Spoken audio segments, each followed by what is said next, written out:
As an athlete masters himself in the trial of the games, as he moves from conquest to conquest towards final victory, he grows in our sight. Because physical trials test character as much as strength, we watch him in the course of his playing become the best he can be.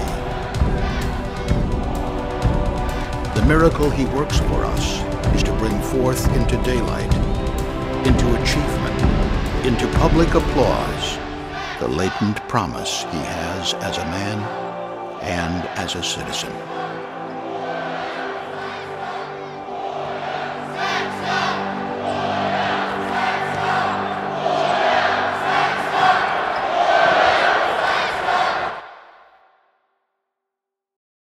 Athletics has always been a part of the Jesuit idea of education. Georgetown is the oldest Catholic and Jesuit university in the United States. And the idea that is at the heart of that experience is the education of the whole person, mind, body, and soul. And so that there would be a strong place for athletic participation and intercollegiate athletics, participating at the highest level possible. This is just at the heart of the tradition on which this institution is built.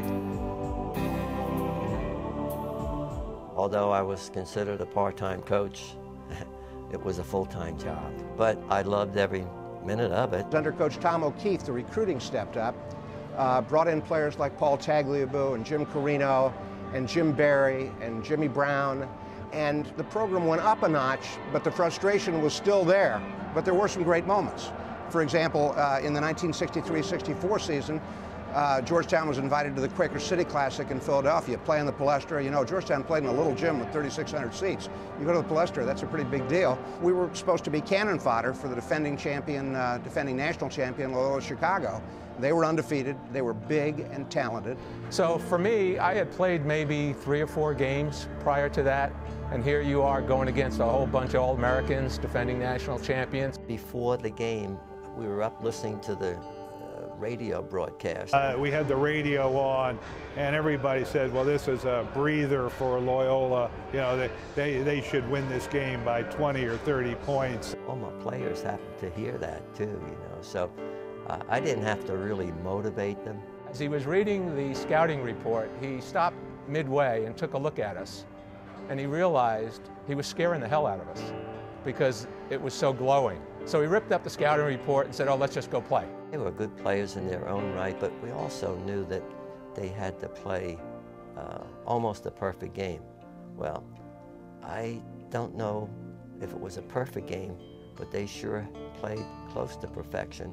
As the game began, they double-teamed our 6'2" forward, a guy named Joe Maslow, and he had nowhere to go, so he threw it up from near midcourt, and it went in. And Jimmy Barry, who was out with an injury, looked at me and kind of made the sign of the cross, and he said, I guess anything's possible. I think the Loyola team was just shocked. You could see it in their eyes. They didn't know what to do. Where are these kids coming from? Where did they get them? We didn't expect this. It was something that I know I, as a coach, will never forget as long as I live.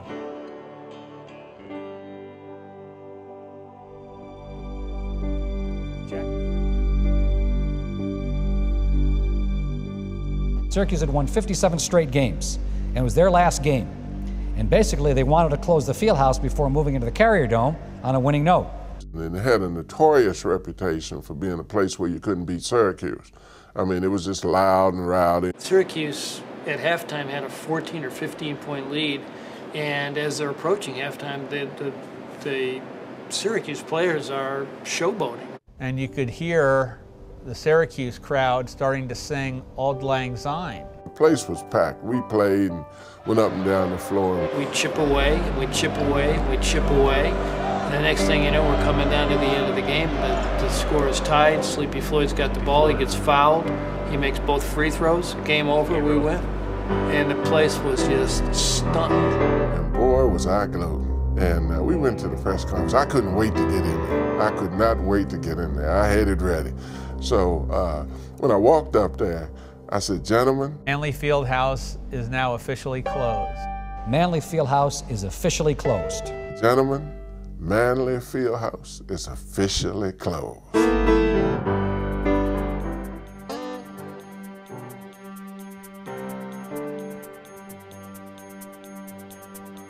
Kentucky game is a game that I call the greatest win in the history of Georgetown basketball that I was at.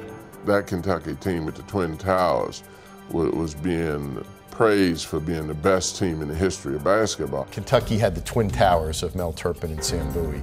Georgetown University had Patrick Ewing, Ralph Dalton, and a whole group of guys who played defense as well as anybody has ever played defense in college basketball. Kentucky had basically 4 1,000-point scorers and a fifth starter who eventually became a 1,000-point scorer. So they had a lot of firepower.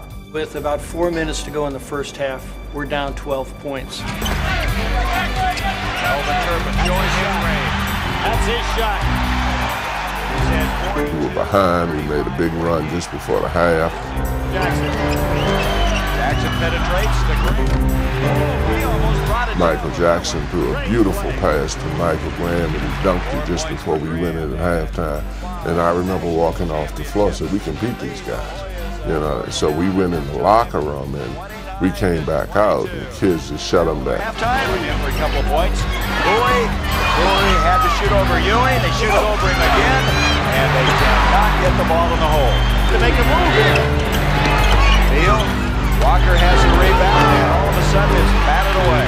Openings for Kentucky. They just can't get it to go themselves. The frustration. Joby Hall just threw his arms up in the air after they missed that last shot. I don't believe the Kentucky players can believe what's happened to them. I don't think we're believing everything we've seen here. Well, you're talking about one of the most powerful teams to come along in a long time, and they have just been shut out.